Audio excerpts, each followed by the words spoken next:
السلام عليكم، ازيكم حبايبي ام سيف؟ عاملين ايه؟ كل عام وانتم بخير. ازيكم يا بنات؟ اخباركم ايه؟ يا رب تكونوا بخير وسعاده وهنا. ما تنسونيش في لايك واشتراك في قناتي وتفعلوا الجرس عشان يوصلكم مني كل جديد. انا اهم حاجه عندي اللايك، بالله عليكم اللايك، لان اللايك ده هو اللي بيخلي الفيديو ينتشر في كل حته، تمام، وكل الناس تشوفه.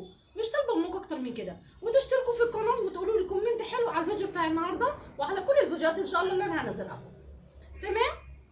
بصوا يا حبايبي، غدا النهارده احنا متفقين ان احنا نقول كل مره غدا، تمام، غدا شكل او افكار جديده، او كل يوم بعمل لكم غدا شكل، بحيث اللي مش عارف يعمل غدا ايه ومتحير في الغدا وبيفكر بقى يعمل اكل ايه وزهقنا من كل يوم اكل شكل وما اعرفش، انا بديكم يعني ايه، شويه خيارات كده ان شاء الله تختاروا منها وتعجبكم. تمام. النهارده انا كان عندي شويه شوربه، تمام، عملت بيهم ايه؟ عملت سبانخ، وعملت بسله، وعملت رز، تمام، وجبت نص بانيه قليته جنبهم. ما عملتش طبعا فراخ ولا عملت لحمه، ليه؟ عشان انا كان عندي شوربه، كانت متوفره عندي شوربه لحمه عملت بيها الاكل.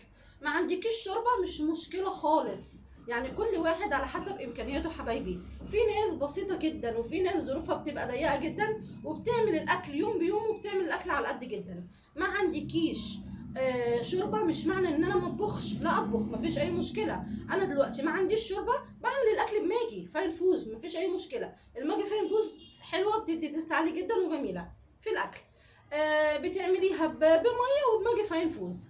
اي اكل ممكن تعمليه، مش معنى ان احنا ما عندناش شوربه ان احنا ما نطبخش، ان احنا ما نعملش رز، ان احنا ما نعملش اي حاجه. تمام. انت ممكن تطبخي عندك شوربه او ما عندكش شوربه، ممكن تطبخي، تمام.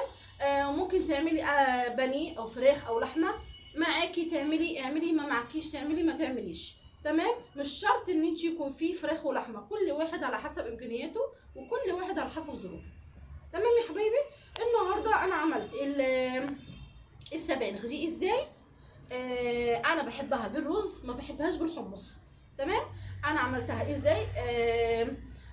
حمرت بصلايه وحطيت عليها الطماطم، وحطيت عليهم يا دوبك يعني حبه رز قد كده، بصوا بمعنى كده، تمام. وحطيت عليهم الطماطم والتوابل وسبتها تتسبك، وبعد كده نزلت عليها بالسبانخ. تمام يا حبايبي. وبقت جميله بالمنظر ده، مش عارفه انتوا شايفينها ولا لا، هحاول ان انا اقرب لكم الكاميرا بعد ما اخلص. وبقت جميله بالمنظر ده.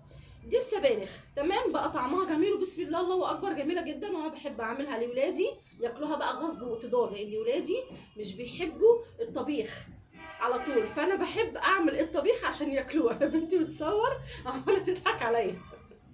تمام يا حبايبي. فانا بعملها بقى غصب واقتدار عشان ياكلوها، لان هي مغذيه جدا وانا ما بحبهمش ياكلوا حاجه من الشارع. والله اكل الشارع ده يا حبايبي بيجيب امراض ووحش جدا، وبعد كده نرجع نقول ولادنا تعبوا من ايه وما تعبوش من ايه. لازم كل حاجه نعملها في البيت وتكون بنظافه وتكون جميله. تمام يا حبايبي. دي السبانخ، وكمان السبانخ كلها حديد ومغذيه جدا. تمام. وعملت بسله. البسله طبعا عملت الصلصه الاتنين مع بعض وقسمتها قبل طبعا ما احط السبانخ، وقسمتها هي نفس طريقه الصلصه بتاعت السبانخ، بس ايه، قسمتها على اتنين، حطيت هنا البسله وهنا الايه، للسبانخ. تمام. والرز انتوا عارفين هو بيتعمل ازاي، بالشعريه نحمرها، تمام، ونحط عليها الرز، نقلب كده تقليبتين عشان تشرب من الزبده. ما عندكيش زبده حطي حته سمنه، ما عندكيش سمنه حطي زيت، مفيش اي مشكله، تقدري ان انت تطبخي تحت كل الظروف، اذا كانت حلوه او وحشه. تمام. بعد كده حطيت عليه الشوربه وسبته يتشرب لحد ما بقى كده. تمام يا حبيبي. انا طبعا زودت النهارده البانيه. البانيه ده انا عملته ازاي، انا هوريكم الفيجيتار في فيديو تاني، الفيجيتار التحفه اللي انا بعمله المجرنش اللي انا بشتريه من بره،